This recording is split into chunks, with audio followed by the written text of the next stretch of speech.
Alright, so you're welcome to another episode of the sports show on Sportsnet TV GH, and today we are coming to you from the premises of the Accra Metropolitan Assembly, that is the Secretariat here in Accra. My guest is Ali Jarah, the former youth national player in Ghana. He was part of the under-17 in Ecuador and also played a bit in the under-20 team. He has an interesting story to share today. It's after the donation made by Promacedo and other benevolent society to the disabled sports athletes in the country. Ali Jarah, good afternoon. Thanks for joining us.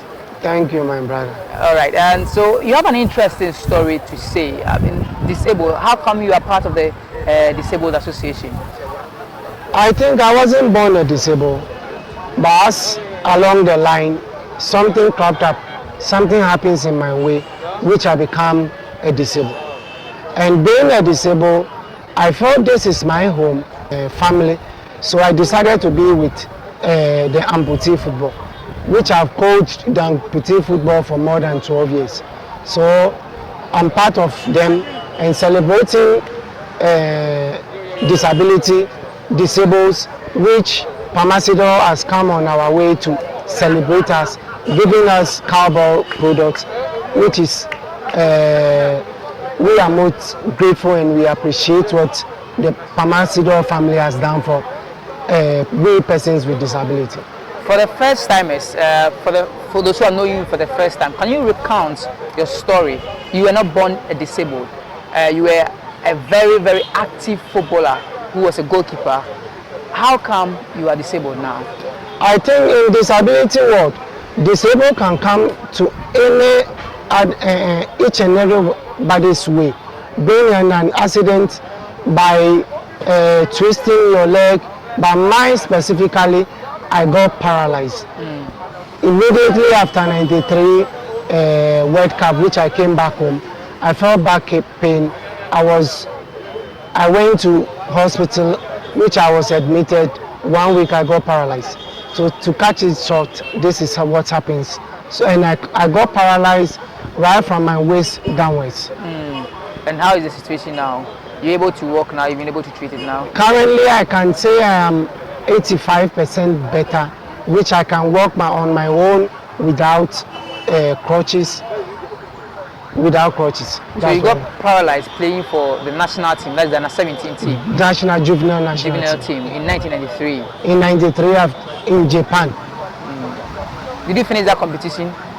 We finished and we were second in that competition. I came back home and I started feeling pain. It was my knee and it went out to my waist.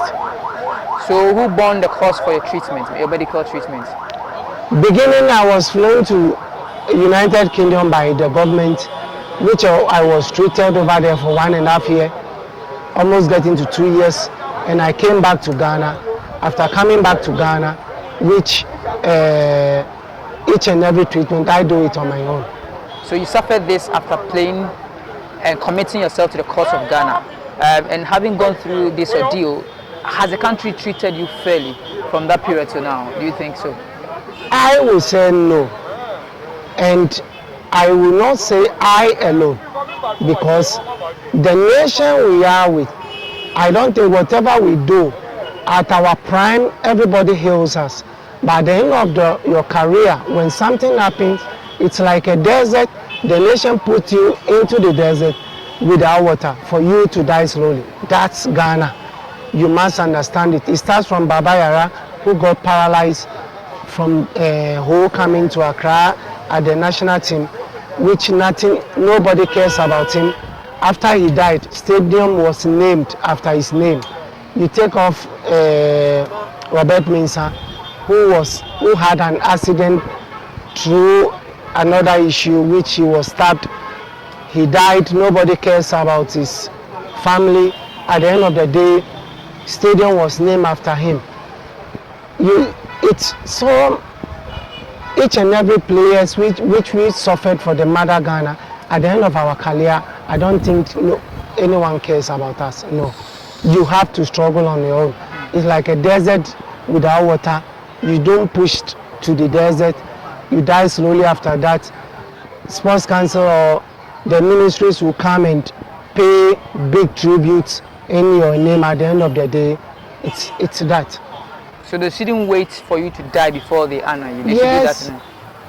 I'm not talking for myself alone. For we former players, people who have stood and died for Mother Ghana, who stood and put their hands on their chest and sings the praise or the national anthem, God bless our nation Ghana, which we poised to fight and sacrifice for Mother Ghana. By the end of their career, the nation doesn't even think you even exist. It's very painful when you sit behind and watch what is going on against former players, because we've done our best. I played 3 World Cups, juvenile World Cups, which all of them I bring medal to Mother Ghana. So why would I got paralyzed at the age of 17, which the nation will leave you at that without even knowing where you stay or what you eat? It's painful. So from that period to now, how have you been taking care of yourself? Your career, your professional career ended at the age of 17. And 17 years, 93 till now, it's been over 27 years. Yeah. How have you taken care of yourself throughout this period? It's God who takes care of us. If it's God who, when you put your hands into Him, He does miracles. Currently, I work with Ghana National Fire Service, which fire service has taken me like their own. I'm part of the service family. They does everything for me. They accept whatever comes my way. And without the service, Ghana National Fire Service, I think I will move from office to office to beg for alms before I and my family will eat. So I'm grateful to Ghana National Fire Service. So there's this adage that a nation which does not honor its heroes is not worth dying for. Is that your story? Yes and no, because the nation don't even think about their heroes. So the nation does not worth dying for. So any other footballer who charge for money, I support it. Before playing the national team, I support that fellow. But no, it's sitting behind the set. You need to pay money before a camera will shoot and you will be shown. But the no is the media recognize what I have done for the nation. And wherever I am, I salute the media for looking after me, knowing what to do, when and where.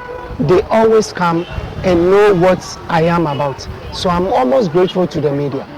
Okay, so finally on this, there are a lot of people who are also disabled and they are on the streets begging for alms. But you did not go on the street. You're still working, you're still doing something to help Ghana, even though you think that the country didn't help you enough. You're still training amputee national team to help the cause of Ghana. What message do you have for people who are disabled? That being a disability, is that the end of the world? Does that mean you should go on the street and beg for arms? Is that the crash of the world for them? Disability is not inability. So I urge friends, brothers on the street, they should come to the disability family. They will find themselves in particular sports which they will be better and bring medal to Mother Ghana. So I urge them, because we in the amputee football family, we started with 14 amputees. Currently we are about 150 to 200 amputee players, which we have bring them out from the street to play amputee football. And whenever we go to a tournament, we bring lawyers to Mother Ghana. So I urge all of them to come together, come and join the disability family, and they will find a particular department to which will suit them. And let's talk about football in Corona. Do you miss football? Currently, yes, we all miss football, but we have nothing to do.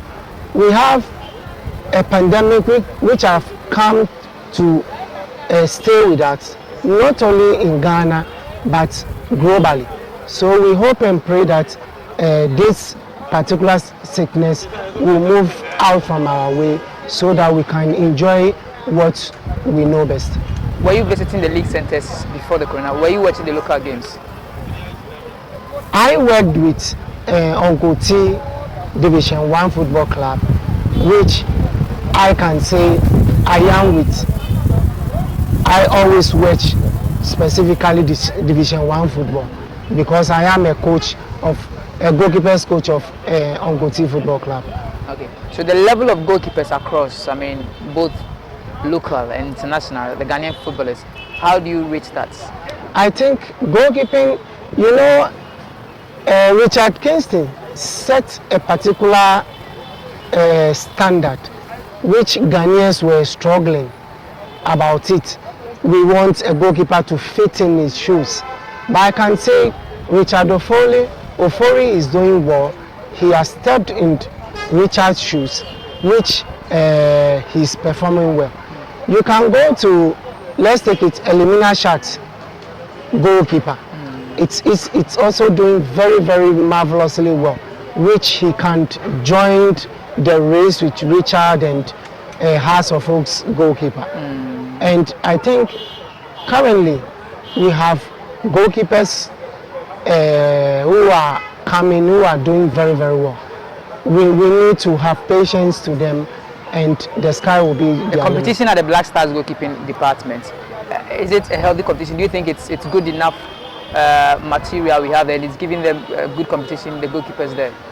I think Razak, Richard, and the one in front, Atizigi, I think has done his homework very well.